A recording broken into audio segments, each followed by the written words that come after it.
तुम्हाला पण फोनची ॲडिक्शन लागली आहे, जर तुम्हाला फोनची ॲडिक्शन लागली असेल तर हा व्हिडिओ खास तुमच्यासाठी बनवला. हॅलो गाईज, माझं नाव वैजनाथ. आजचं जे कंटेंट आहे डे सेकंड, त्या कंटेंटमधील आहे जे टॉपिक आहे फोन ॲडिक्शन. फोन ॲडिक्शन म्हणजे आता जे आजच्या काळात बोलतो जे आजची जनरेशन व काही पीपल्स आहेत जे फोन जास्त यूज करतात आणि त्यांचे जे स्क्रीन टाइम जास्त स्पेंड ते आपला फोनवरचे जे टाइम स्पेंड आहे ते त्यांचा जास्तीत जास्त स्क्रीनवरती करतील. तर त्यांचे जे स्क्रीन टाइम रिड्यूस करणं वगैरे आणि त्यांना ते कशा प्रकारे त्याच्यातून बाहेर निघणे हे आपला एक मुद्दा आहे. तर त्यांना त्या स्क्रीन टाइम व त्या स्मार्टफोनच्या दुनियातून बाहेर काढायचं.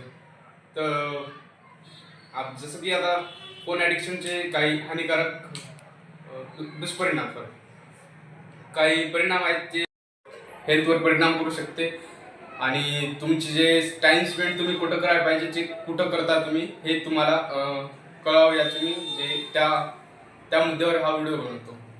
तर काही असे मी तुम्हाला हे सांगणार जे रूल्स ते तुम्ही 15 दिवस फॉलो केले त्यानंतर तुमचं जे स्क्रीन टाईम आहे ते कमी होईल आणि त्यातून तुम्ही तुमचा टाइम कुठं चांगल्या जागेवर स्पेंड करावं हे माझा एक मुद्दा मी मांडलेला आहे. त्यातून तुम्ही एक ॲक्शन घ्या. तर काही असे रूल्स सांगणार मी ते तुम्ही 15 दिवस फॉलो करावं लागेल. पहिला रूल आहे जे तुमचं स्क्रीन टाईम तुम्ही चालवता, स्क्रीन टाईम जे आहे तुमचं फोनचा ते तुम्ही कशा प्रकारे कमी करू शकता. तर त्याच्यासाठी काय आहेत ऑप्शन राहतात फोनमध्ये, ते तुम्ही ऑन करू शकता.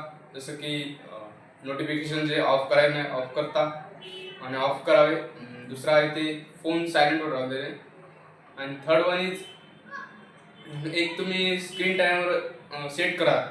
त्यातून तुमचं जे स्क्रीन टाईमर आहे जास्तीत जास्त कुणाचा 4, 5, 6 असे घंट्याचा असते.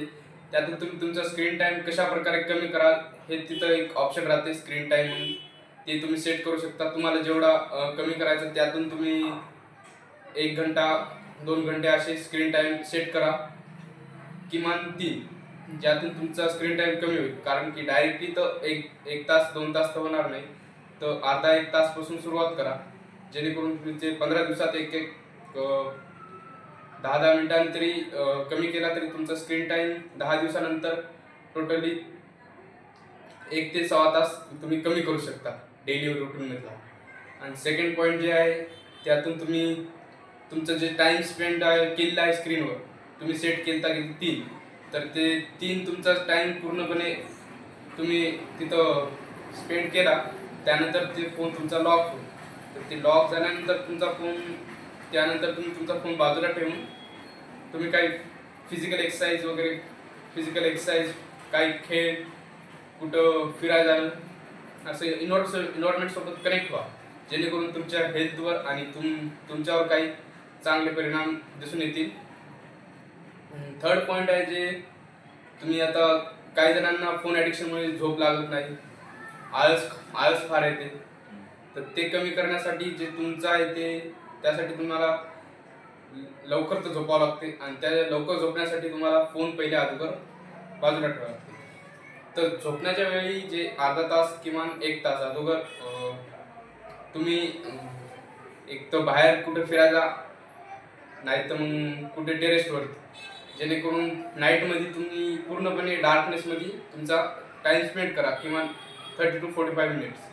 त्यानंतर जे तुम्हाला तुमचं जे ब्रेन आहे ते मॅसेज देईल तुमच्या बॉडीला की आता अंधार झाला आहे, तर नाईट झाली, ते झोपण्याचा टाईम झाला. तिथून जे तुम्हाला जे ब्रेन तुमच्या बॉडीला मॅसेज देईल त्यानंतर तुमचं एक झोप पण येईल. आणि दुसरा म्हटलं तर जे तुम्ही 30 to 45 मिनिट्स अगोदर जे टाईम स्पेंड कराल तुम्ही बाहेर, त्यानंतर तुम्ही नंतर झोप पण लागेल.